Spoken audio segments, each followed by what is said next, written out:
Hello, it is me, History Horn, and I am back. I know I am late on this video. It's been about 2 months, like kind of around Christmas time and stuff. I procrastinated like a stupid teenager, which I am. Um, but we are reviewing the M4A3, specifically the M4A3 105, referring to the 105 millimeter cannon that the Sherman has. Mixed feelings. Like, there are some gains that you do have from this tank, and there are some flaws that this tank has in which I do not like. Anyways, I got a big question. Whoever's watching this, give me suggestions if I should get a horn for these intros so I can blast it into my mic. I'm thinking that's a good idea. My parents might not like that, but we'll see. My experience for the M4A3. Mixed feelings.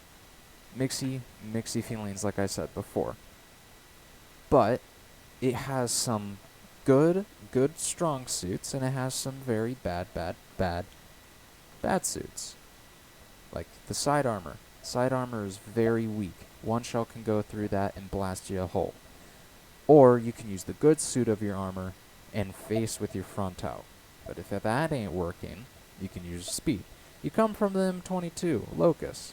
It's a nickname. You come from that tech tree. You can gain some speed with that. With arcade mode, that's the fastest you can go. And with the slope, I mean, you're gonna go fast. So, if you use this boy pretty smart, but not, overcautiously, being a smart head or unga bunga shoot, you'll do pretty good on this thing and have a blast.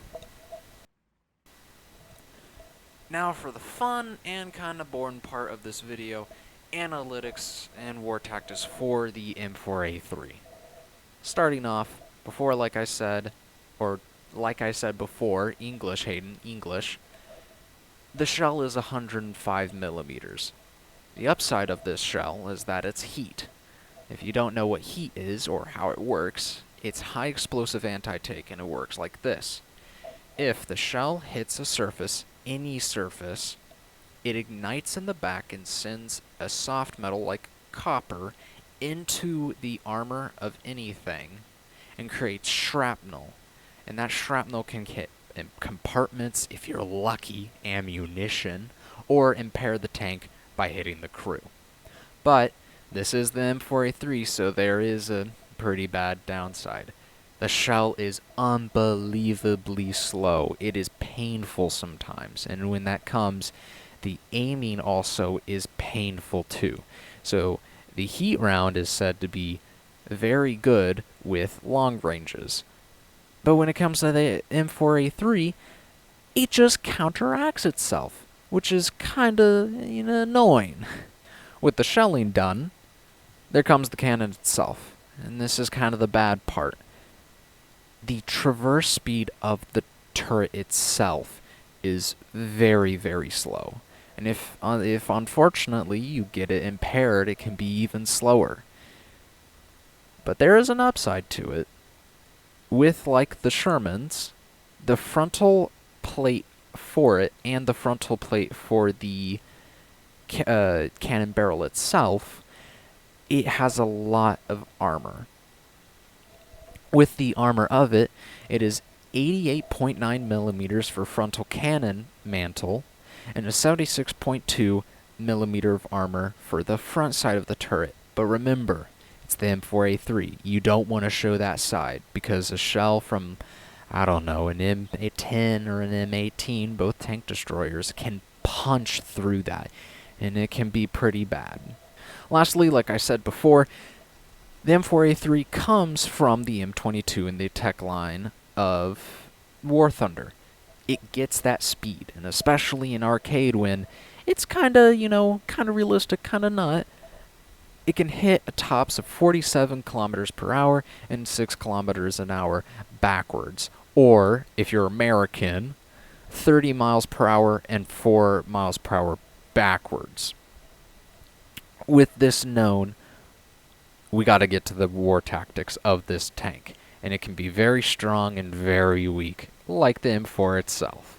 Firstly, when you get into those building areas, make sure that you're not able to get hit in the sides and kind of the back. If you want to get hit, or if you need to get hit, the frontal side is your best position. That is your best armor for the tank. And also, it has the cannon in the front. But you don't want to get yourself caught in those wide areas. I've done it myself. It is a pain to just get hit, in the engine, or your crew is knocked out because you showed your side from a person, I don't know, 1,000 meters away. It's annoying. Now we gotta get onto the war tactics of this tank. Very lopsided on each side, and we'll get to that. Firstly, if you can get yourself into a building structure and you're not going to get hit on the sides, that is one of your best things for close combat.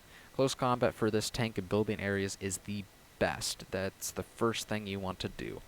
Secondly, if you can't do that, try to get one of your sides protected, that it can't be seen or it can't even get hit at all. That is one of your best things to do. Lastly, if it is a long range, open wide area, that is the worst possible place that I think that you can be with the M4A3. First off, you can't hit those long range shots unless you're an expert tank person, and I'm not that person. Especially because it has a low velocity and you have to aim your gun very awkwardly. Second, people can hit you all around if you're in that open area. You got your sides wide open, you got your engine wide open, buddy. I don't know why Tony just popped up, but he just did. Well, that was the M4A3 for you. Sorry for the big delay since the M22 on like December 30th. It's been almost 2 months. Again, this tank was pretty hard to deal with because I didn't really like it until I learned how to do it, and I learned some skills from some people, and I had a fun time when I played smart. But when it comes to these videos, there's 2 questions I gotta ask. The history part. I'm history horn. The history part. Should I put that in there? If you guys want to, please tell me. Because I think even though it'll take like 1 or 2 hours for me, it means that you get to learn, I get to learn, and it gets me into that process of putting more effort into these videos and putting more time aside for these, because these are actually pretty fun, even though that I procrastinated. It is a fun time to make these things. But the second question, the horn. I'm history horn. If you guys want a horn for the intro, please tell me. I think it'll be a blast for the intros. Anywho, with that out of the way, I hope you guys are doing good in this Wohan Bavovi stuff. If you're dealing good with work and school, good for you. If not, good luck. Tony over here wishes you luck. He's on the couch passed out. He drank too much at the bar. I don't know. The boss is gonna get him anyways. Hope you learned. Hope you learned from me. Hope you learn in the future. And the history horn is out.